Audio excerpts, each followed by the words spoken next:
Tinokugamuchirai vateereri vevhangeri. Ndinoitwa mufundisi Trimon Paringa. Ndinoparidza Kingdom Message Series. Donzo redu nderekuti vanhu pfungwa dzavo dzivandudzwe vave neunderstanding yekingdom yaMwari. Nokuti nhau yekingdom ndeyerelationship, ukama hwemunhu naMwari. Zvisinei kuti unopinda kereke ipi. Saka tinokutendai mose munoteerera vhangeri iri.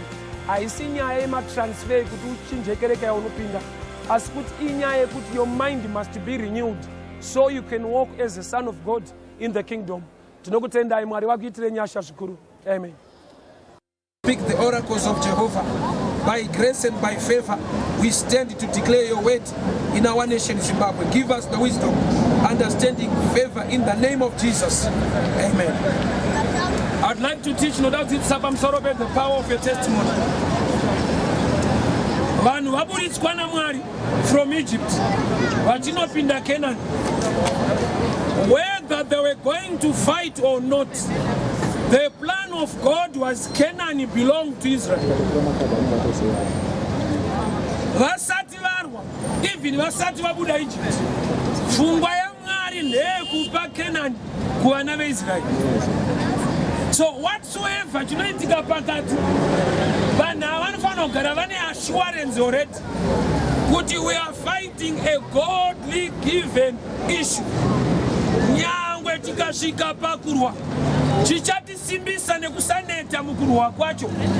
God has already spoken a word. Come out of Egypt and take over Canaan.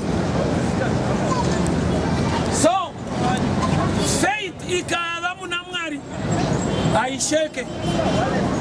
Kutenda kwako kukava mukuziva Mwari kuti iye hadzoke shure. Chaanenge areva anozadzikisa. Ndi Mwari akatendeka asingashanduke. When your faith is in him, it can never be shaken. So Mwari vataura shoko kuvana veIsrael, buda Ijipita munotora Canaan. Kureva kuti havasi kunorwa kuti vatore, vari kurwa pazvinhu zvavanofanirwa kutora. Platform yahondo yavo pavari kupinda muCanaan, they are not fighting to get, they are fighting what they already deserve. Vana veIsrael havasi kurwa muCanaan kuitira kuti vakawina vatore Canaan. Nyaya yeCanaan, it's a godly given issue. So the fighting, I see you're not delivering my results. I'm preaching now, I can hear it. So what the reason you could even know? Can I fighting is you any results? I will explain. Buda Ijipita munotora Canaan. Kureva kuti Canaan haisikuwanikwa neeffort. It's a godly given land. But there will come a time yakuti vachipinda imomo vanotanga kurwa. Saka toda kuti tuone this revelation. They were not fighting to get the land. They were fighting for their land according to God. Thank you, my brother.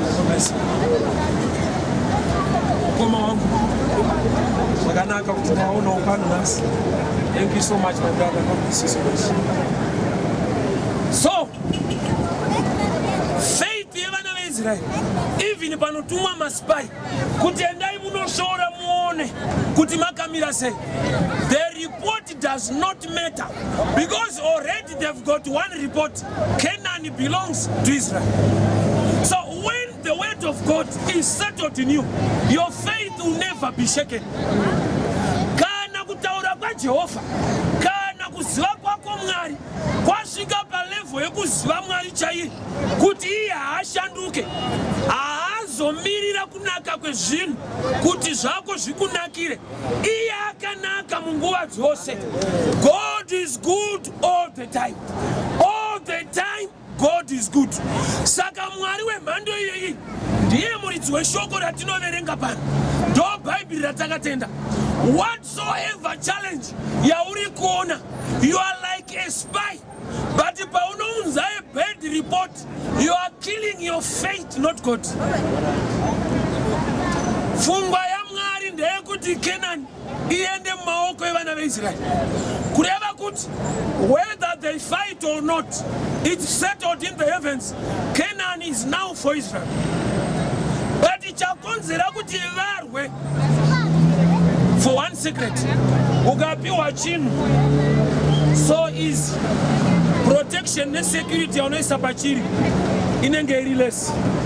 So the fighting was not the fighting in vawane land. They were fighting to create value. I remember mazuva ndakapimba adzimai vangu vakatomborambawo vandakatoziva kuti ndo type yekuroora. Vanga vasingarambe zvekuramba, vairamba zvekuratidza value kuti hatingobvuma bvuma. Ndo zvakandiratidza kuti anorooreka kuramba. I'm sure you can agree with me. Kuti ukapfimba anongoti heka 1 kuroora kwako kunoti netsei futi iye ada.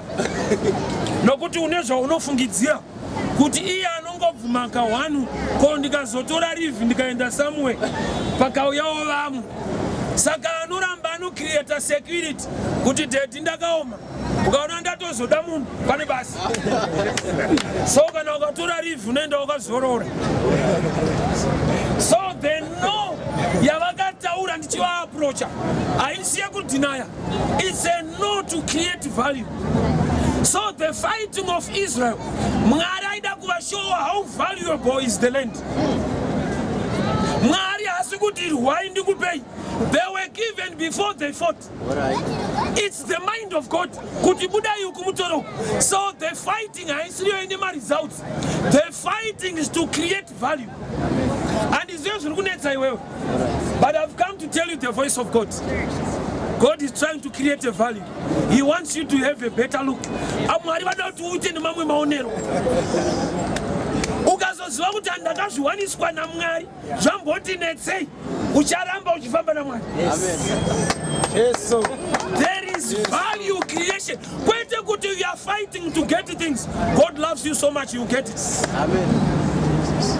But the fighting is still on.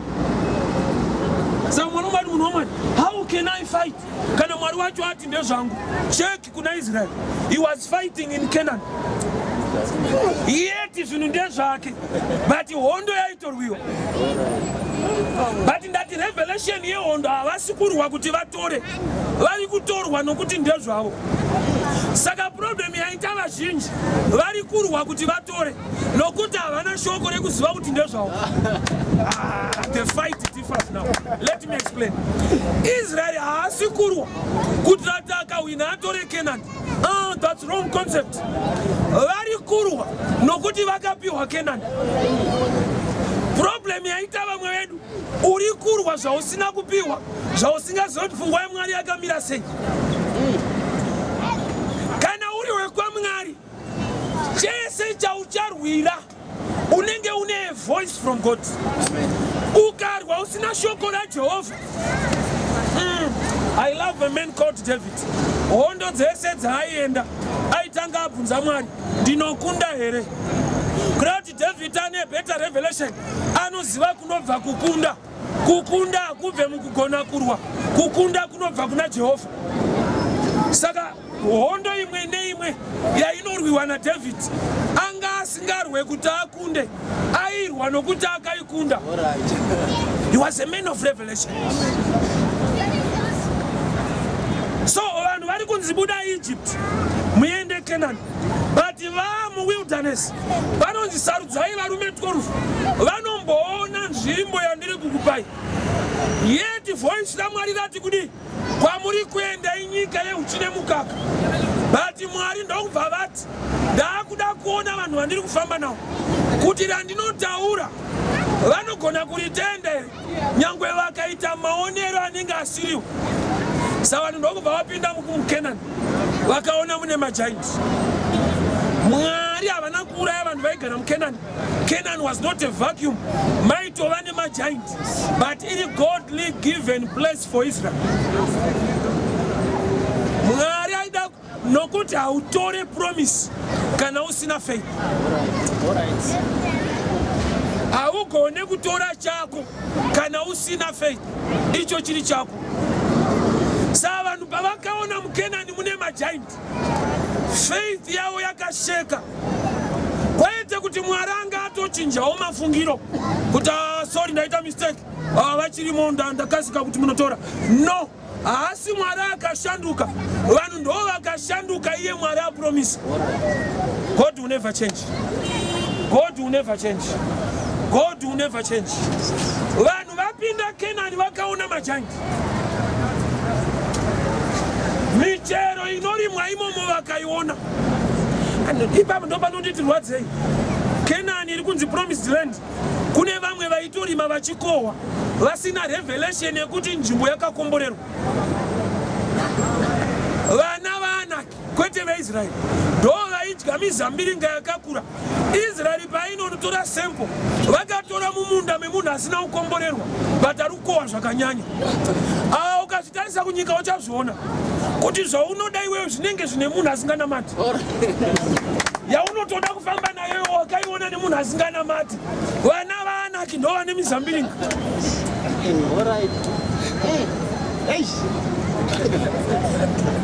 But I've come to tell you this. It's simple, you can do better than them. Amen. Your God is so great. It's simple, chete. As not to see a Karane Singapore. Unless you are weak in faith. If but they didn't know.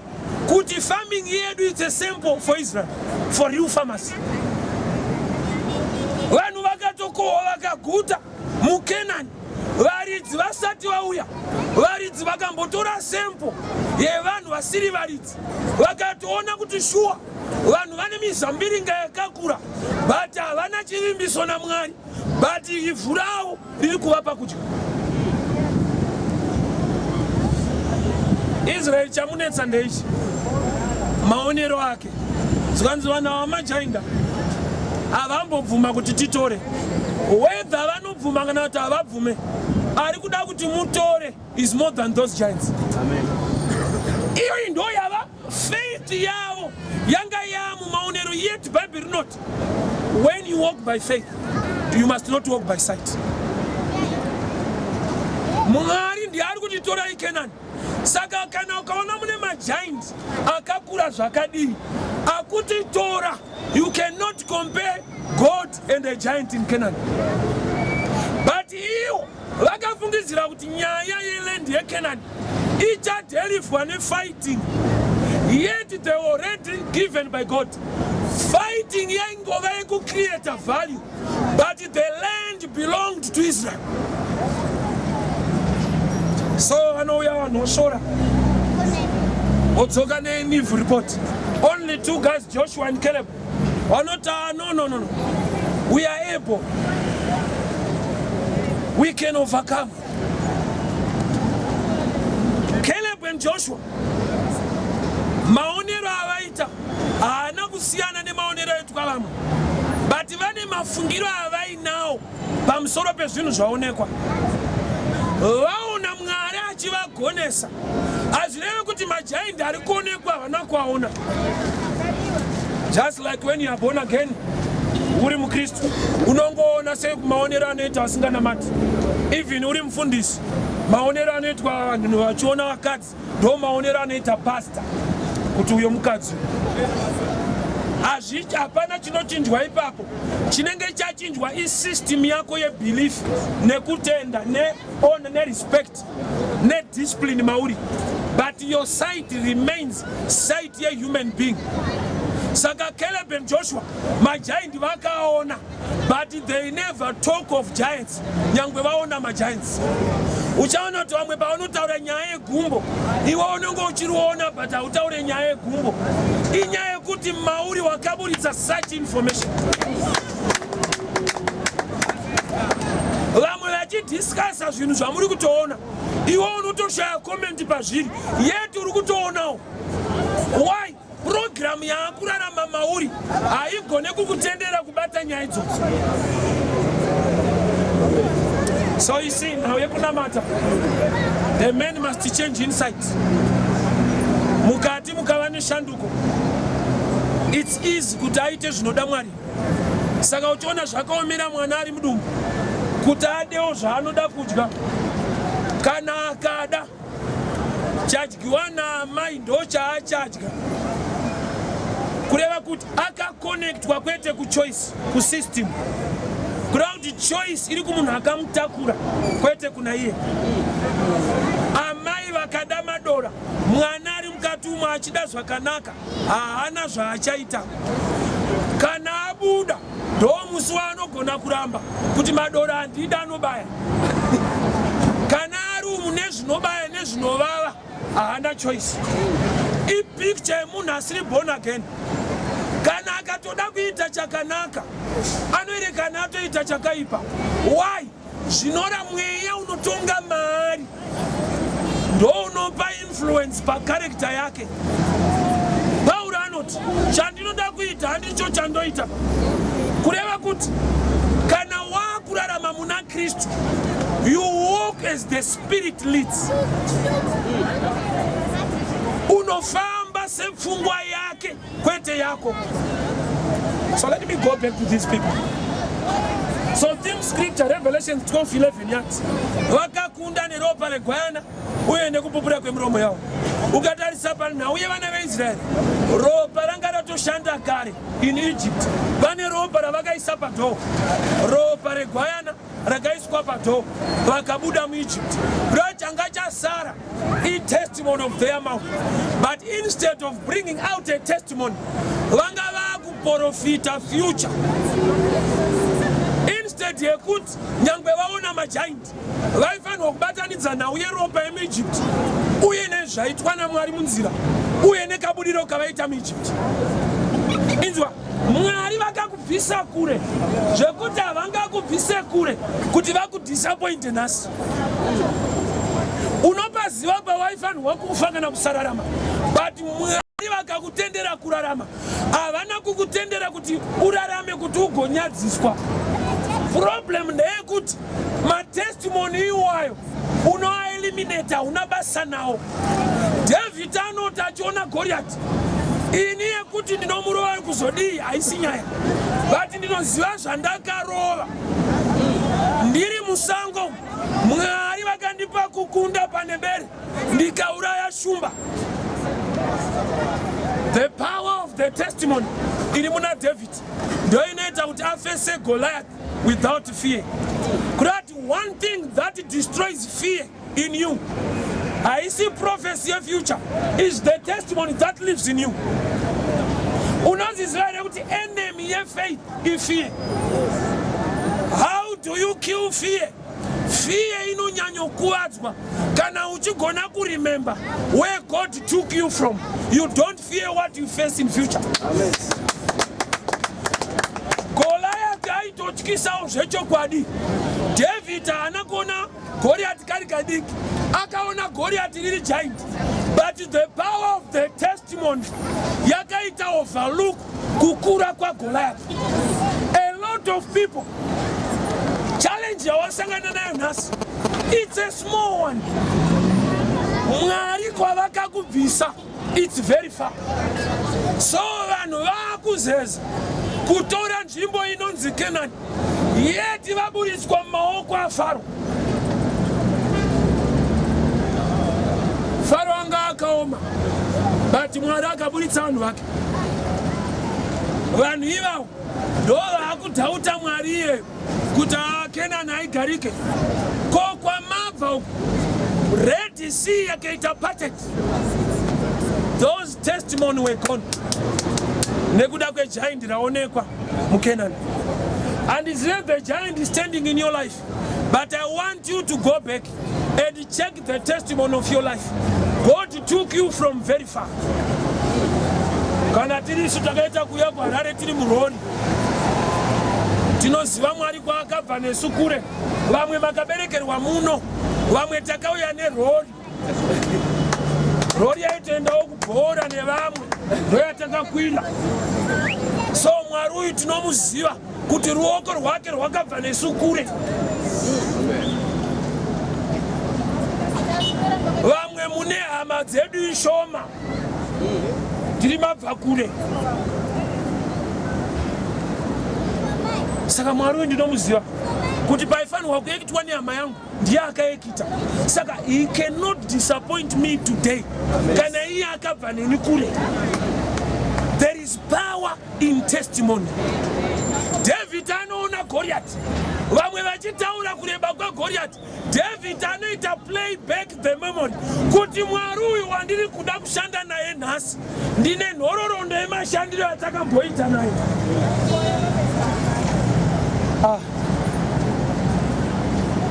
Dai waizviziva zvinhu izvi. Magariro awakaita 9 months mudumbu ramai vako. Wanga usina effort yako yawaisa. Today, uri pano. God took you from very far. Uri mudumbu hapana chawaitomboziva. But all the processes went very fine.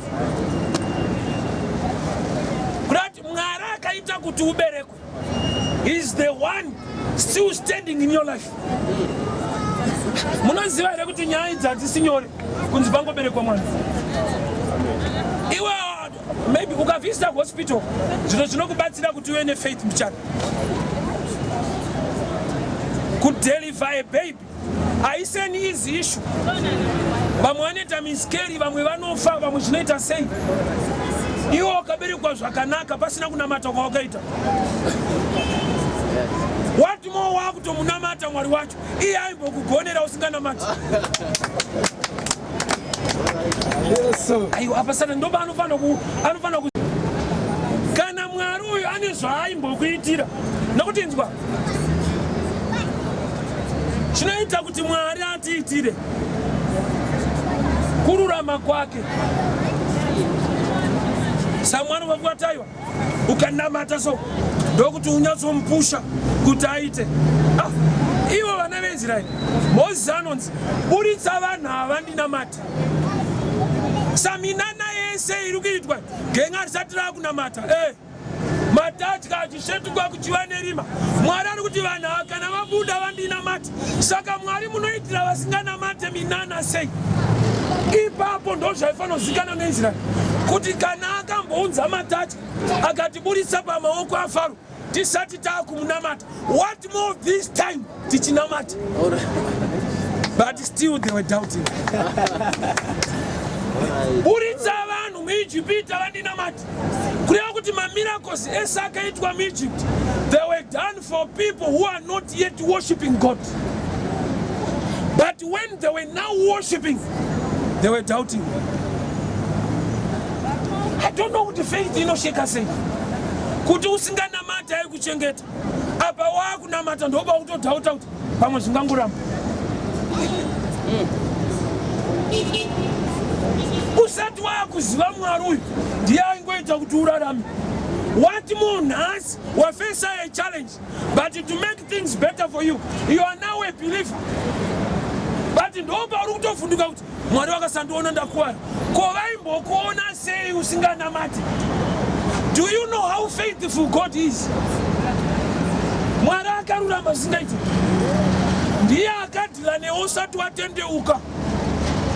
Zvaikupotsa zvese zviye usati wakunamata ndiye. Kana muri ikoko mune mufungidziro kuti ilaki. Get this revelation. Inyasha. Mwari anonayisa mvura mumunda womuroi nemunda womufundisi. Muroi aitobva kuno roi anofura achitenga mbeu. Anoziva kuti mukuru akatendeka kuroyana zvedu. But ambotirasisa akarurama. Inda uchikundwa nemuroi iwewe sei. Muroi anotenga mbeu achibva kuno roi. But aziva kuti mvura ndeyamwari. Anotokunda kuziva iwewe kuti Mwari wako akarurama. Haatarise kuita kwedu, iye kuita kwake kwakanaka nguva dzose. So there was a time, a famine. Genesis 26. Munzvimbo inonzi Gera. There was a famine. Mwari ndobva vataura shoko kuna Isaac kuti dyara. That one haisi good advice. Kana mvura isiri kunaya kuudza munhu kuti dyara. Ndopa ndakati Mwari haataure good advice, anotaura God's advice. Vanhu ndo vanotaura good advice. Mwari anotaura inongonzi God's advice.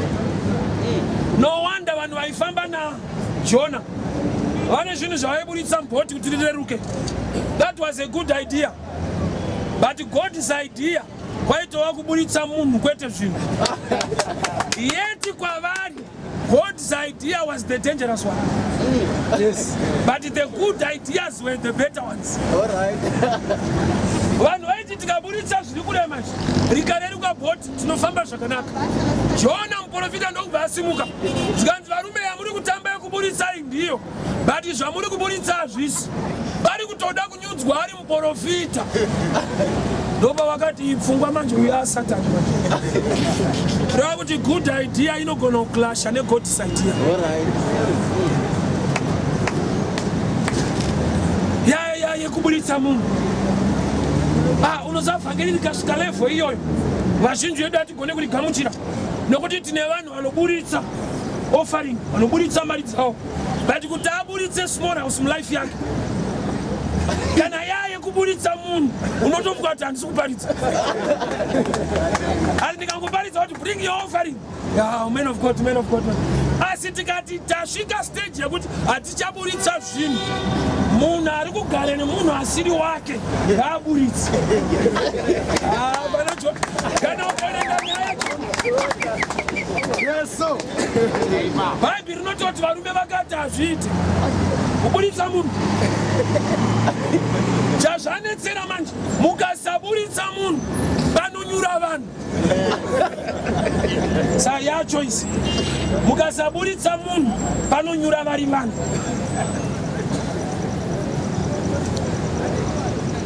Sarume ndobva wakati iye Jona wacho ane musikanzwa ari kutoziva kuti problem ndeyake, but abuda anoti ndiburitsei. Inzwa small house yako iri kutoziva kuti misikanzwa hazvina kunaka, but yakatomirira kurambwa newe. Iye haikuramwa. Hazviite kuti ati tetani chana akatomirirawo iwewe.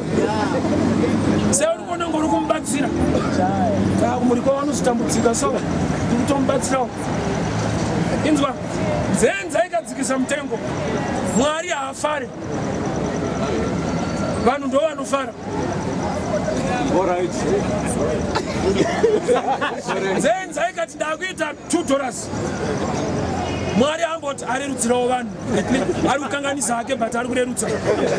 Mwari hapana change, hapana chaanenge agonera denga ipapo, but panyika kune type inogona kufara. Kudenga anenge atowedzera kutadza. Why? Denga rinenge kutoti wakutouraya nevane shoma. Kureva kuti kana uri ku wrong side haugone kuita chiri correct. Kana ukatoti gona hachisi.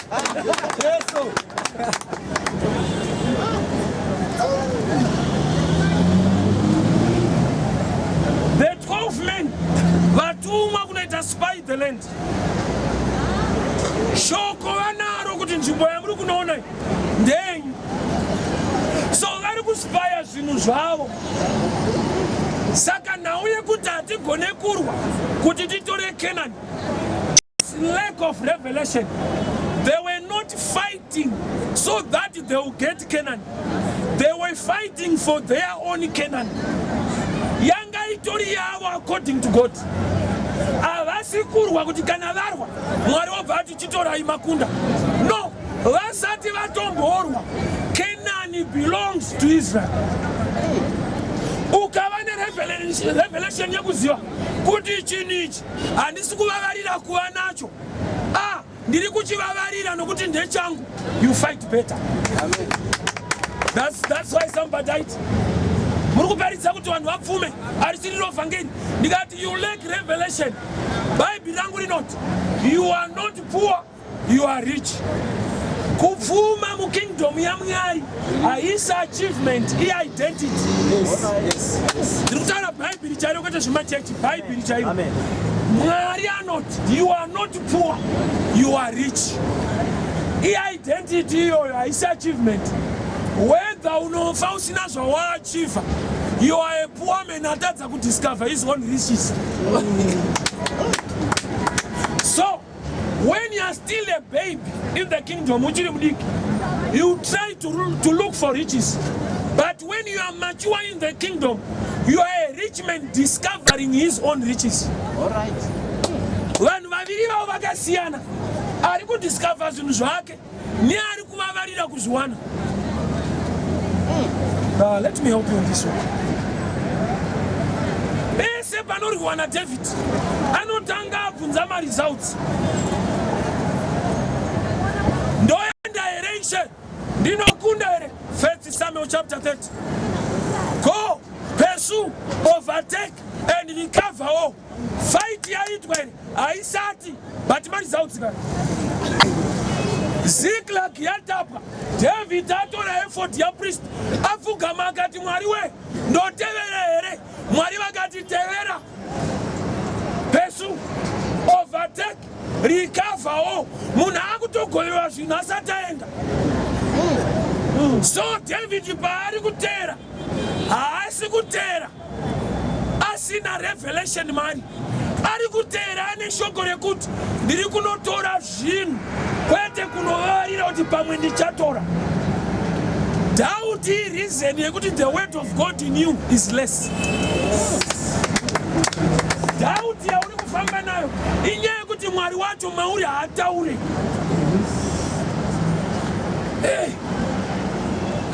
Assurance yekunzwa voice ramwari mauri haataure. Saka unenge uchitongoinzwa mukristu haasi munhu anofamba nekufungidzira, munhu anofanira kufamba nekuziva. That's why Mwari vachiti vanhu vangu vaparara nekushayiwa ruzivo. Haufambe nekufungidzira. No, spiritual life iri ahead of the natural life. Nyika yemweya ndo nokuti nzwa zvaunoona zviri panyika yenyama zvakabva munyika yemweya. Mwari vachisika nyika ino vakasika denga nenyika. Zvakabva kupi zvaunoona izvi? Hameno kwazvakabva, asi zviripo. Ani unozvitenda? Nyika kune kwayaiva here? Hapana, yakatosikwa naMwari. Saka ivhu vakaritora kupi? Neniwo handizive. But inondiratidza kuti Mwari vanenge vanotora zvinhu kwazvisiri ndaakuzviziva. Nokuti izvizvi hakuna kwazvanga zviri, but zvapo. Let me help your mind. Ndikati munhu akasikwa kubva kuivhu, ipapo hauna dhauti uri kuriona. But ndikati ko ivhu rakabva kupi? Nokaunoti handizive. Ndokubvunza kuti asiriripo here? Oti ndoti saka tenda zvese zvaunofungidzira kuti Mwari anokuitira kuti anoita.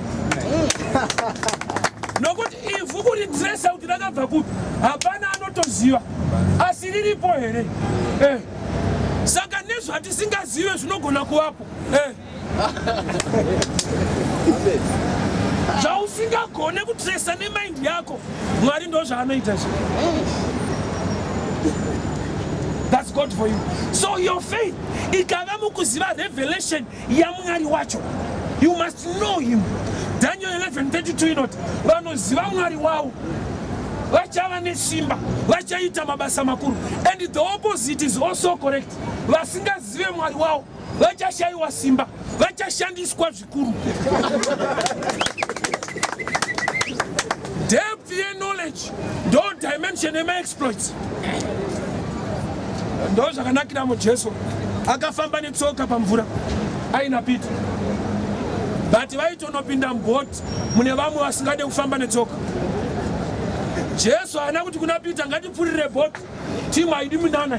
Jesu andoziva kuti kune vamwe vasingade minana, tichafamba navo mulevel yavo. Kushaya minana hakukuitai masatanist, kunokuitai vanhu vari vasiri kuexperience zvinoita Mwari.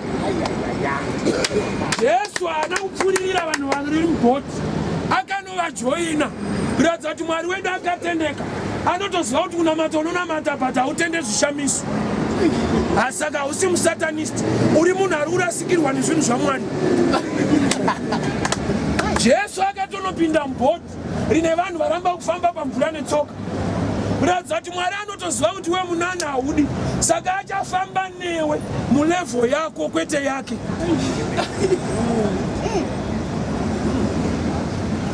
Peter ndiye akabuda chiti. Peter hasi kufambira nyaya yekuti akarurama, ndiye ari kuda. Saka tiona nyaya yemamiracles iri questionable still. Because type inofanira kunge ichiitirwa, haisiyo iri kuitirwa. Pari kuitirwa type inozvida. Peter akati Ishe ndimi ndiuyere, zvikanzi uya. Peter afambira ipamvura, ari kuda. Vamwe vasarirei, havasi kuda. Saka chechi ikati isu hatidi minana. Mwari anotozvinzwa oregerawo zveshuwa.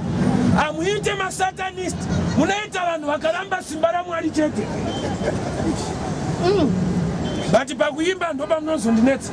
Muchingoimba kuti anoshamisa. Anoshamisa. Kuti achishamisa hamudi futi. But inongogumira pakuti anoshamisa. Ngaashamise ka.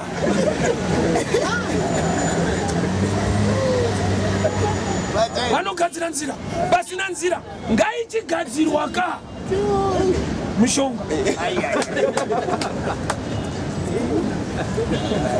Mweya wokuramba simba rakakura hauna kutanga nhasi. Faro aitovawo nen'anga, ndo level yepower yaaitenda kuti iri haya. Kana usati waziva Mwari, kana uri munhu anoda zvepower, unopfuura nekun'anga. Ini ndakapfuura neko. Hausi kuparidzirwa nemwana womufundisi, kuparidzirwa nemunhu akabva penyika. Faro aiva nen'anga dzake. Why? Ndo security yemazuva acho yaaitovimba nayo yemhando yepamusoro. Vaiti vakakanda tsvimbo zoita nyoka, Faro osekerera kuti ndine vakomana vangu zveshuwa. Hadzina kutanga ungokandwa musoko weMozisi, dzaitombokandwa kuti mudhara aone kuti ane vakomana vake. Vakakandwa kobhura dzosumuka somudhara kuti chidzorerai tiri safe. Ndo zvakaita kuti n'anga dzive pedyo. But one day a greater dimension of power came. Mwari ndokunzawo Moses anoitawo zvenyoka futi. Mwari akaita zvenyoka nomukadzasi.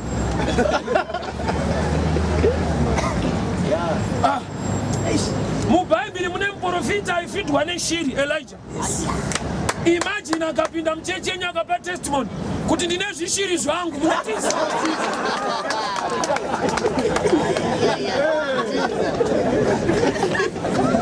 Yeti ndo Bhaibheri ramunoti ndore zvokwadi, but haudi. Moses munhu waMwari aiva netsvimbo yaiita nyoka. Munhu waMwari ane tsvimbo inoita nyoka. A true man of God. Ndipupure pano kuti ndine yangu.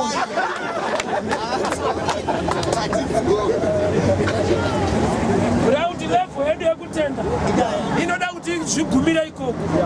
Mwari toda kuti zvaakaita zvinoshamisa ndezve ikoko. Isu ngaachimira hake kushamisa tife tiende. So Moses anouya mupalasi okandawo tsvimbo naAroni. Faro oti aiwa yamaita ndine tone vakomana vanoita. Vakomana, demonstration of power. Nyoka ndokubva dzawanda pa. Dzisiridzo ngadziwande. Original dziri 2. Mafake dziripo kana 10. Ndo problem yefake. Kuwandisa. Zvisiri zvokuwandisa. Nyoka dzisiridzo mukuwanda kwadzoita. Dzadza kungovhenga dzisiridzo baba. Chaidzo dziri mukona dziri tuso. Ndokunga Faro aingoseka kuti mazvona. But Mwari angapa vanhu ability yekuti dzevarume vekwaJehovha handi nyoka chete, imhando yenyoka dzinodya nyoka. Zvekuti nyoka dzakatanga kumedzwa, vakagadzira nyoka dzine nzara yakanyanya, dzakamedzwa dzese. Faro haana kutendeuka. Saka vakomana maindivhara avo ndo vari nani? Haana. Akaramba ari kusaidhi kwaRuza ikoko. Ndoko akaramba ari.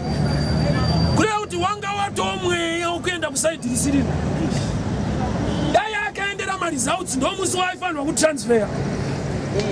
Uchaona kuti pane munhu anosapota bhora aimbosapotera maresults kubva kudhara yakaipa mazuva ano iri kurohwa sterek haachasiya kuti kana ikatoruza ndo yake watomweya aimboida nokuti yaiwina apa nemarwerwa iri kuitwa unonzwa achiti ndo yedu tiri matumbari baba zviti ndo yedu haandeni kepekepe bhora kana uchonzoti iri pasi peloku unonzwa kuti kepekepe bhora watomweya haasisiri maresults aya uyu watomweya wacho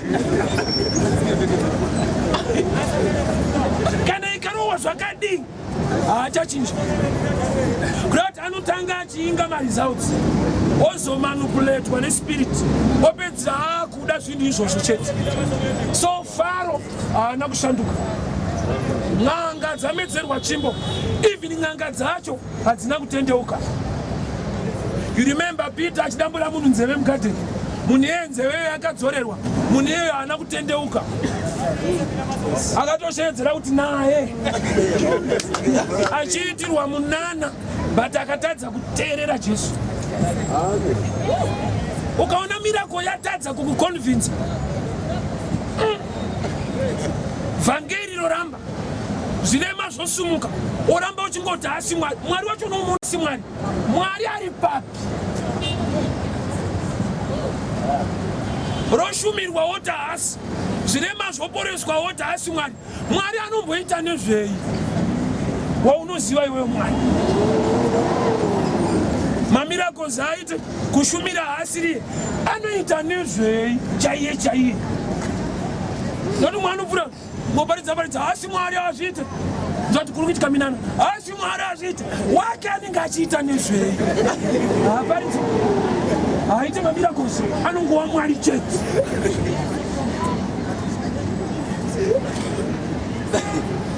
Ende wake iye ndiye anomudefenda azvirwirwayo iye ndiye anenge achitodefenda mwari wake tasiri wedadaro. So these people, they were 12 ndobva vanzendai munoona kuti kuri sei. There was no need yekuti vapinde dai vanga vari mubetter dimension yefaith kuti aiwazvo mwari vakati Kenani ndeye uchi nemukaka. So whatever we are going to see, we have got the word of God in our hearts. We are going to make it. Shoko ramwari rikaita shoma ucharishandura nemaonero auri kuita zvinhu mazuva. Shoko ramwari rikasararama mauri maonero auri kuita mamiriro akaita zvinhu kubasa kana marriage uchafungidzira kuti haisi pfungwa yaMwari kuti uve marriage iyo. Unoziva kuti kana dzimwe nguva zvinhu zviri zvako zvinogona kutonetsa izvo zviri zvako zviri godly given. Jesu ndiye akanzi nedenga enda panyika unofira vanhu ende pamuchinjikwa, but auya panyika pacho muchinjikwa haana kuutora nyore. There were elections, Jesus or Barabbas. Vanhu kutoita mavhoti muchinjikwa womuridzi, muchinjikwa ndewaJesu, but Pilate ndokubva ati toda kuvhota anoenda pamuchinjikwa ndeupi patuwa muchinjikwa waJesu wakuenderwa kumaelections. A lot of people vakarelaxa nokuti vakangonzwa kuti zvinhu izvi uchazviwana mwari anokukomborera. The devil will contest you. Yes, so I want to show you this. Zita rekuti Barabbas is the Greek word. It just means son of father. Ba means son of. Abbas means Abba, cannot father. Jesus is also the son of the father. Banyika ari kukuidzwa nemumwe futi son of the father. But it's son of the father ndiye anofanira kuenda pamuchinjikwa. But paitana son of the father too. Wani wababa chaiwo nemumwe wababa usiriwo. Pese pane vhangeri rechokwadi risiriro harichaika rodawo kutora muchinjikwa iwo.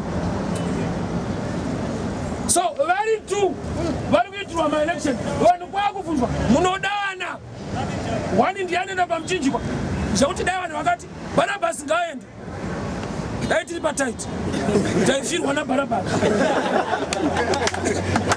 I thank God kuti Jesu nyaya pamuchinjikwa iye haana kuihwinira pama-elections. It was done in heaven. Yes. Iwe unoda kunohwinira kuinterview, haudi kutsvaka nyasha before the interview. Yes, so.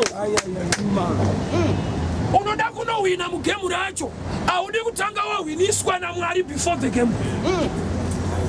Operate like a Christian. Amen. Sautone muro yasingaziva kuti kumba kwako unokiya zvakadii, vanongoudza kuti haurare nasi.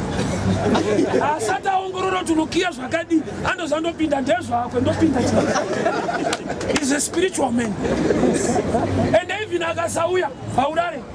Chinoita kuti usarare, unoida kunoti anoyongoya.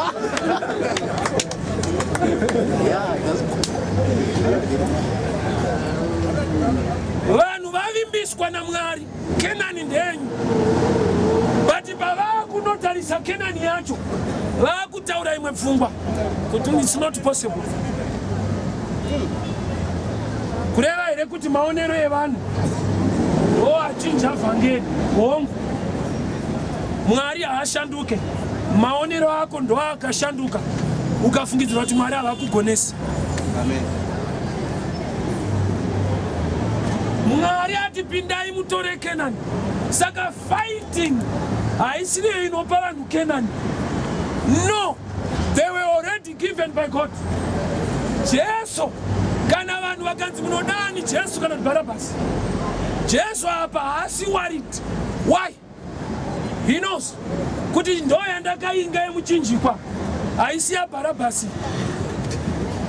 That's why wakaona even kana vanhu vacho instead yekuti vati Jesu ngauye Barabhasi roerai, vakati roverai Jesu. Sei vanhu vachitonge vaita era kana denga richikusapota panyika futi vanhu vanokusapota neera.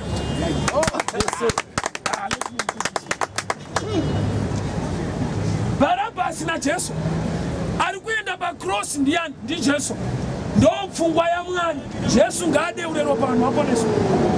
Saka kana vanhu vakanzi Jesu kana kuti Barabhasi, vanhu vakatoti Barabhasi shuwa inenge mistake, but yagara iri choice yedenga, kureva kuti gore rino uchakomborerwa zvemistake. Aya vanhu vachaita mistake kuti zvako zviite. Jesu kana kuti Barabhasi, dai wanga uripo waitotiwo Barabhasi.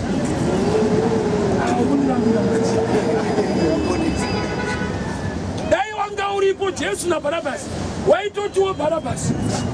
Chikonzero vanhu era yavari kuita ndo ichavaburitsa muera yavanorarama. Nokuti yagara iri pfungwa yaMwari kuti Jesu aponese vanhu. Saiwa unofuata vanhu vanganditire fefa, ini havandizive, vanozivana naningi, vachaita mistake. Uchakomborerwa zvemistake. Jesu akahwina nyaya, iye ari correct. Anga asikafanira kuenda pamuchinjikwa. Dai marekodzi evarume akaburitswa kunzi uyu ndiye Jesu anoporesa zvirema, uyu ndiye Barabhasi akarepa akaba mombe, munodani kuti abude. Wakanyotsa kuti Barabhasi anga isingaibude.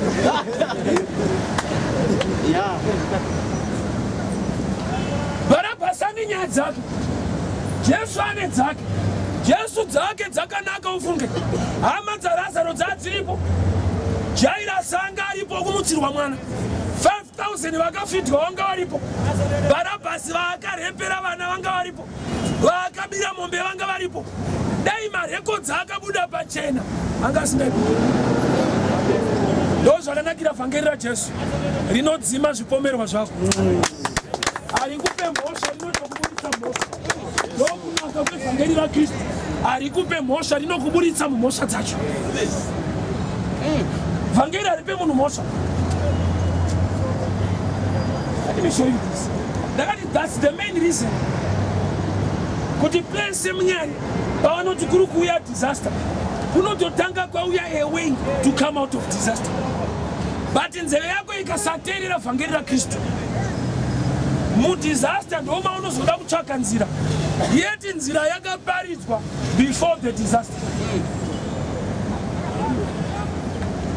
Panyika kana kumberi kune hampu anonyora kumashure, hampu ahead. Zvakwauri kuti waverenga uchadzora speed here kana kuti uchaverenga ongoramba uri musame speed. I assure you, hampu hainei nekuti waverenga, ine chekuita nekuti wadzora speed here.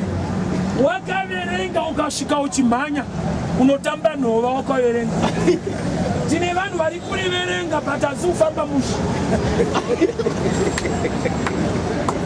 Ukaverenga kuti hampu ahead, ukaramba wakaivesa mota unokuvara pahampu wakaverenga. Hampu haimbonyara kuti but waverenga unongokuvara zvakadaro. Taura kuti shoko uri kuverenga but pahampu hausi. So what's the secret? Waverenga uri kuitei nazvo. Zvaunoverenga bhaibheri uri kuitei nezvaunodzidza. Zvanzi naJesu vanonzwa shoko rangu vakafanana nevavaki. Vavaki tu. Mumwe akangwara, wise one and the foolish one, nomumwe akapusa. But vese vachinzi vavaki. Nevakapusa vaitovakawo. Vese vachivaka. But pakauya disaster, yemumwe yakaputsika, but yeweyo akachenjera. Saka akachenjera zvanzi, ndiye anoti akanzwa shoko oriita. Great wisdom is applying the word of God. Kuva neuchenjeri kana kuti wisdom, kugona kushandisa vhangeri raunonzwa. Ukaona uchingorinzwa usingarishandise, namatira mweya wewisdom. Hauna wisdom, une knowledge chete. Knowledge haikuponese. Chinoponesa wisdom, application of the knowledge. Ukasvika pahampu uri muhigh speed, hampu hainyare kuti wamboverenga, unokuwara zvakadaro. Vanhu vakuwara mavhesi ari mumwoyo. John 1, Mark 4, unokuwara zvakadaro. Are you applying the scripture? Torai ropa regwayana muzore bato. Kurati kuuraya gwai first stage. Kuaplaya ropa. Mutumwa akauya. Zanzi mutumwa akauya usiku. Hadi kuya masikati. Pakati pe usiku ndo pakauya ngirozi ichitarisa ropa. Hadi kuya masikati. Let me show you this. The blood of the lamb, it just represents Jesus. And Jesus is the light.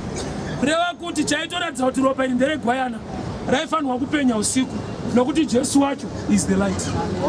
So zvekuti ukaisa rembudzi ndopa waizobata shuwa kuti harifi. Ukaisa redhongi ndopa zvaizozikanwa usiku. Nokuti mutumwa ari kuti kana ndawana ropa, but sei akuda kuuya kuusiku, mhando yeropa raJesu rinongomirira chiedza, Jesus the light. Kurati ropa iri ndo raitoreflecta. Kurati ukagonawo kungouraya dhongi wozora redhongi, zvaizongobatwa usiku, redhongi ari reflect. Ndakati ndo dhenje yemunhu anokopa zvinoita Noah, asingade kushanda naNoah. Anonyura iye akaita zviri correct. Ukaziva kuti Noah akasei, ashandisei, ukanoita saizvozvo, unongonyura zvakadaro. Chikonzero, Noah ndiye awanirwa nyasha kwete areka. Saka vanhu dzimwe nguva ari kupotsa kune nyasha, wotanga kugadzira imwe structure, wodzishaya. Vachitoita zviri correct, but vasingade kuflowa nedirection iri correct. Let me show you this. Ndakati dai tikava leadership in a revelation, it helps the congregation. Murendo kunamata. Kwa Israel vaidai so. Mwari aigona kudana munhu ane calling yekuponesa Israel. But calling yake is so different from others. Gideon akashanda nemasoja, Samson haana, same God, same job. Gideon yanonzi murume womhare, ndoda kuti udzikinira Israeli, ndokubva aunganidza masoja ake. Mwari ndokubva adanawo kuti Samson, ndoda kuti usunungure Israeli, enda weka. Saka Samson akakopa zvaGideon, anoparidza risiriro kuti hamusi kundisapota futi. Ndakafanana naGideon, but ministry yangu hamuiremekedzi. He is lacking revelation. He is doing things according to history. Unamata haisi nhororondo, chizaruko. No wonder the last book in the Bible rinonzi zvakazarurwa. Kwete zvapera. Kuda kuti paunofungidzwa kuti wapedza kuverenga, you must get a revelation. All right. Okay.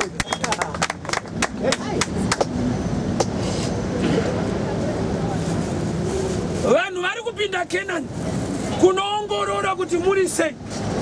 Yet vane word already. Ranzi naJehovha ndenyu. So mukati mekuongorora ndoma unoluza faith. Imbomira kuongorora tenda Mwari wacho. Sapa vakaongorora vakaona mune magiant. Vakadzoka vakataura azviite tinofira mahara. Kurati kutadza kutora Canaan haisi nyaya yekuti ioma havameche magiants arimo. It's an issue of faith.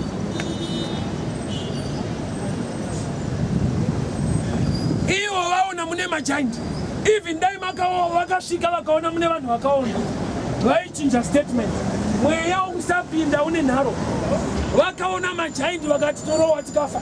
Dai vakaona vanhu vakaonda, vaiti mune nzara tinofira mahara. Hapana pavaizopinda. Saka mweya wokusatendeuka ukabata munhu, akaona unoparidza wacho ari simbuso, vandovafana vari kutamba. Akaona wapaka benza padumbururu, masatanist munomu. Mweya wacho unokupa marisi. Yesu. Amen. Ay. Ukachena siri, hada ushamisira kuparidza kwekuritso. Uvari wasimba, dai Mwari amusumudza.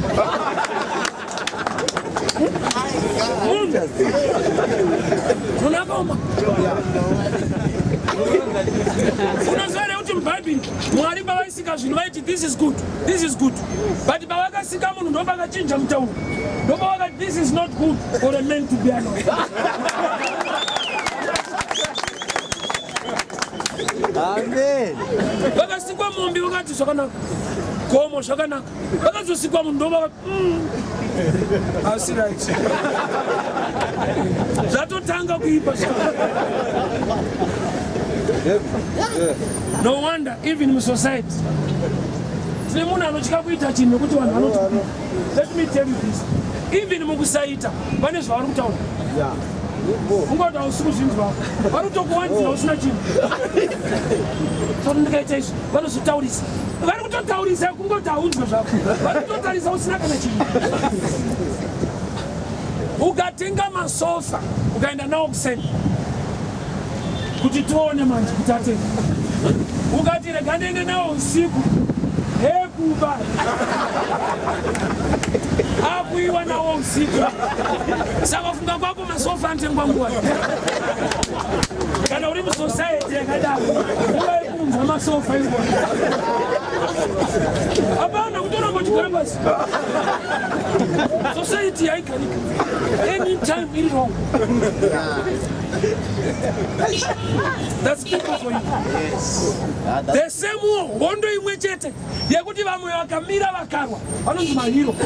Mumwe akatiza hondo iyoyo anonzi refugee.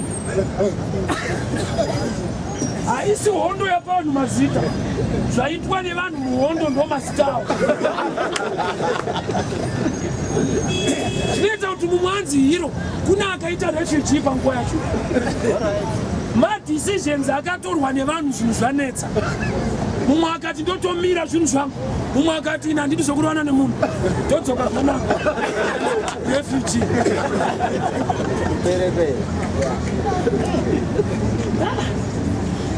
So my decisions are so these people They were not fighting to get Canaan.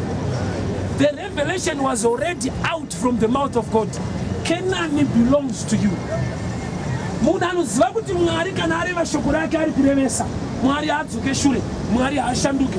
Ndiye munhu wekuti kana akaona zvinhu zvaita kunge zvaita mamiriro asiriwo, he will stand in God's word, not in situations. That's why Peter aitaona asina kubata hoyo. Jesu ndokubva amuti chikanda.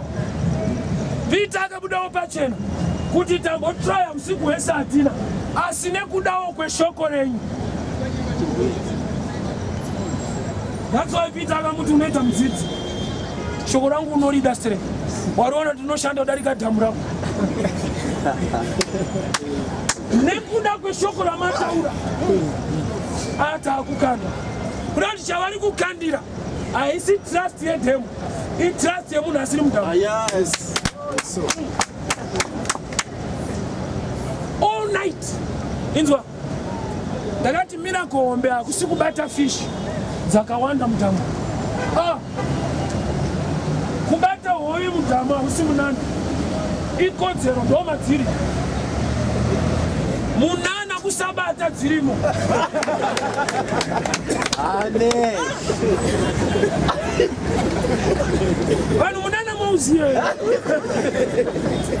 kuti dhamu ravakabata dzakawanda ndoma vamama vanga vaita pfungwe vasina kubata, saka munana wanga watotanga kare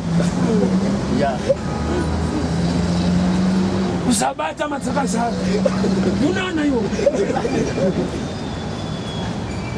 Ukashaya basa musango haisi problem hamuna, but ukashaya basa kumaindustry munana ndokunoshandwa ndokwawarishaya.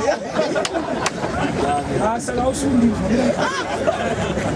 ukasabata hoyo mudhamu, it's a miracle nokuti dzirimo. Kushaya basa kuri kushandwa munana, ukarishaya musango zviri normal. Without challenging somebody, you need them life here for this normal. Yes. Jesu ndokubata chikanda inet. Komana ndokubva kanda. Ndokubva dzabatwa.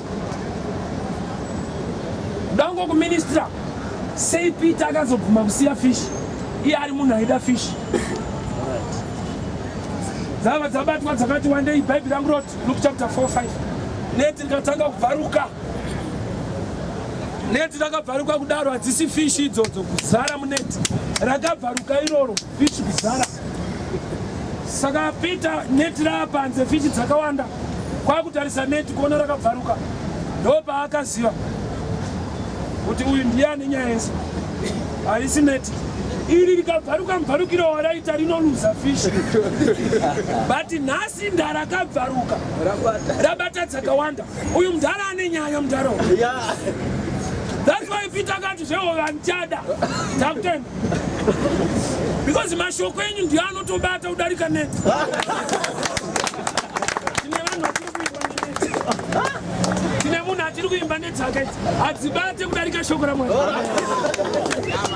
Human effort, I get the word of God. Peter got a senator Gonaka Paruka. I got what? Carry Paruka, I would have snack on a one. But he's saying us, Raka Paruka Kudaro, Zakazara. No backers in pieces. Kuti net are now better fish in us. Fish in those Zakabata net, you don't kill Kubuda.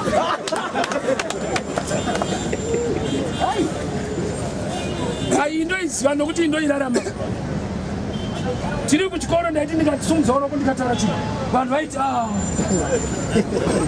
but how don't be Amazon?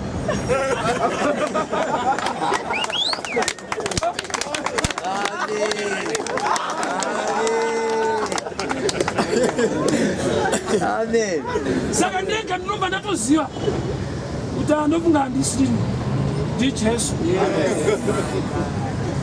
Well, Mongo from the net to the better fish. But the fish don't a better net. paripo wandiri kushumira mani unotoziva iwewe basa raunoshanda kuti hauna kuriwana nekukodzera iro ndo rakakuwana nokuti iwewe wakakodzera pana Mwari. Inzwa muswe next week month vakati takuda mapepa ebasa unotozati zvaipa haungoti zvanaka unoti zvaipa munhu ane kushumira kuti hadzisi ati fish hadzina kubatwa neneti fish ndo dzakatobatawo neti racho saka ipapo Peter ngaave nechizaruko chekuziva kuti shoko raJehovha ndo raita zvinhu izvi nokuti neti iri pasina shoko inowanzoririsa dzatenge tabata kubasa vakangoti takuda mapepa ebasa wega unotonzwa wakutotaura mauri kuti zvaipa haumboti zvanaka zvaipa vakuda matsamba bate vanoramba vakanyarara unga vasingadi ari kuvanyararidza unomuziva unofunga kuti irake kuti vasabvunze mapepa ebasa iwe uchingoshanda muofisi mo funga kwako kambani yenyu yakasarira zvokuti haidi vanhu vakafunda pamwe pacho imboonawo Mwari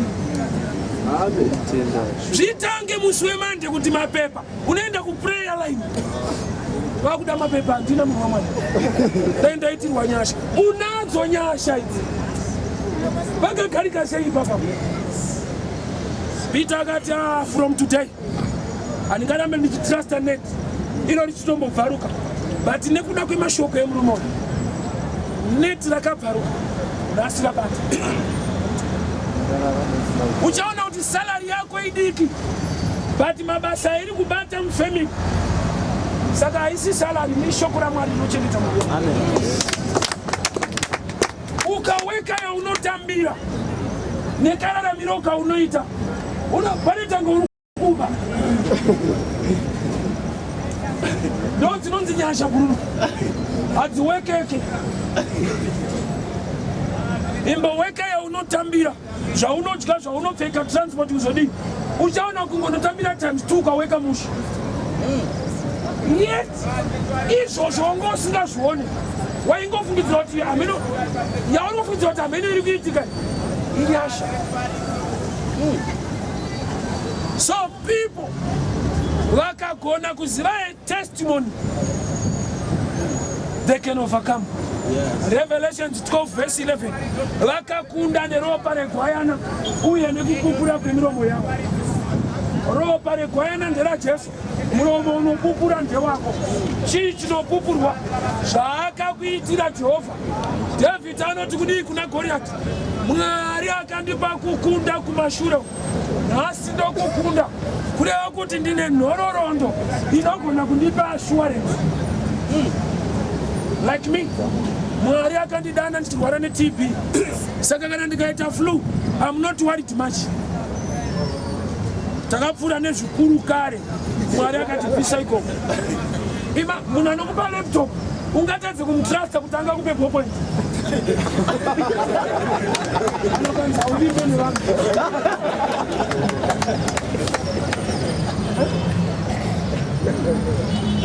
Munhu anombokupa laptop oshaya ballpoint womona nayo oti kuti angandipe nhasi. Agara anotokupa zvikuru kuti already usati wati ndipe ballpoint mauri mune joy unomuapproacha neassurance. Prayer isina faith, prayer inoleka assurance. God will check on your faith, not on your request. Oh, let me teach. Faith, without faith you can't please God. But when you pray to God, your request is not an issue. The main issue is your faith in that request.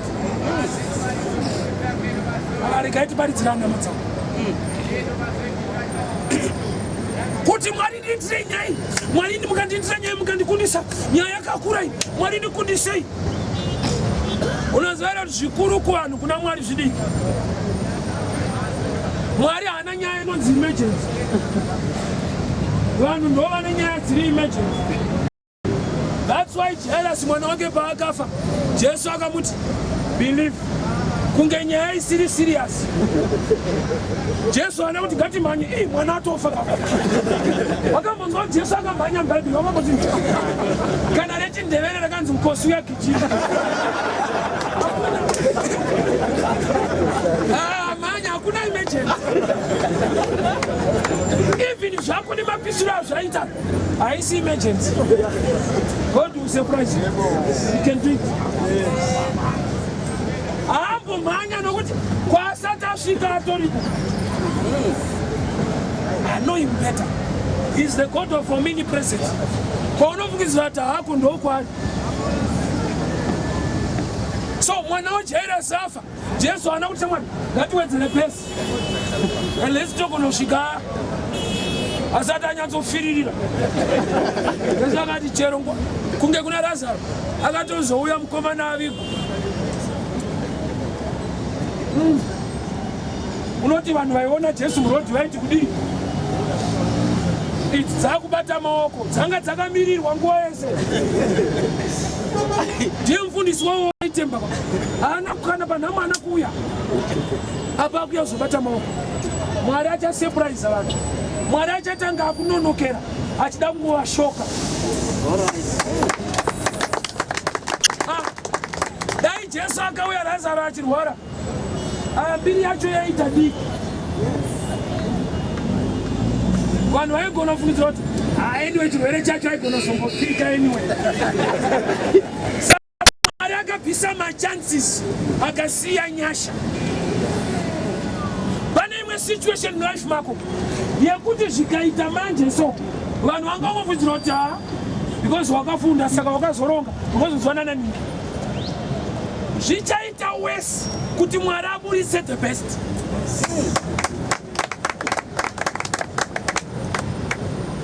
So Mwari hapana paanomhanya. Why? Every request yaunofunga kuti emergency ndo mafungiro ako kwete ake. You know the prayer of Joshua. Joshua akanamata kuti Mwari zuva ngarimire. Iwe unotoziva zuva rifana. Aida kutomisawo zvakamira. Zuva rifambe kana. Chinotenderera iye. Joshua mukuru wechechi wekwaIsraeri ndovati nhasi zuva mira. Iye akatofungidzirawo kuti ramira. But rega ndikuudze the difference here. Mwari paprayer avanzwe mashoko bedzi vanonzvera chauri kunyatsoda. Nokuti pamwe pamashoko unoapotsa kunge newe unofarira chirungu zvimwe zvanotaura zvisizvo. Anoziva kuti wedzi nekuti breakthrough zvinongoreva kupfuura nemo kufora. Iwe unoda kutoti zvipere what I want a breakthrough.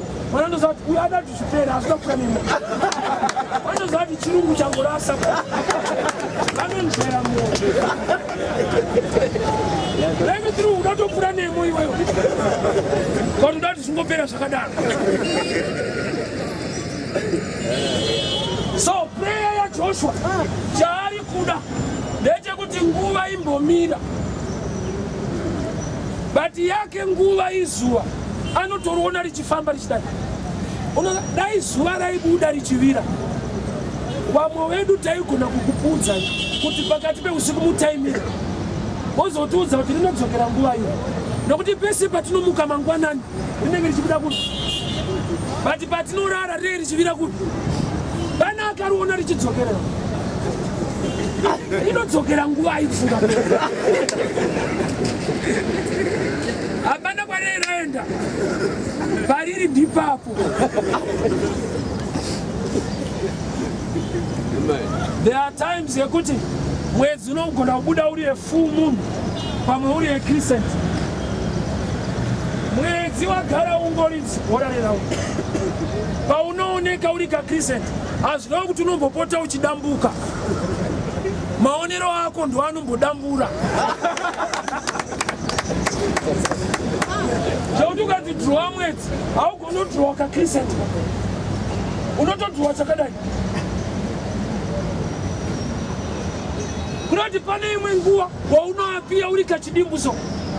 but wega unotoziva kuti kunoku ndokuri kudambura zvinhu uko hazvidambuke zvazviri ndizvozvo kuno kunopota kuchidambuka kuti knowledge yebasi yagara isingaunderstand knowledge yekumusoro. That's why you must worship God in spirit and truth. Why? Naturally you cannot receive the things of the spirit. Unopota uchizvidhauta uchizvidambura so kuti shuwa Mwari kusumudza inini hazviti unodambura nyaya dzavo.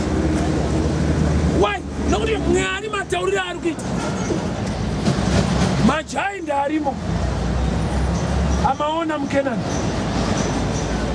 haisi nyaya yekuti mukavarova Mwari wobva akupai makatopiwa musati marovana. Saka musikuwana Kenani ne fighting ability. Fighting ndati ingori nzira yekuti muzive kukoshesa zvinhu zvamakapiwa.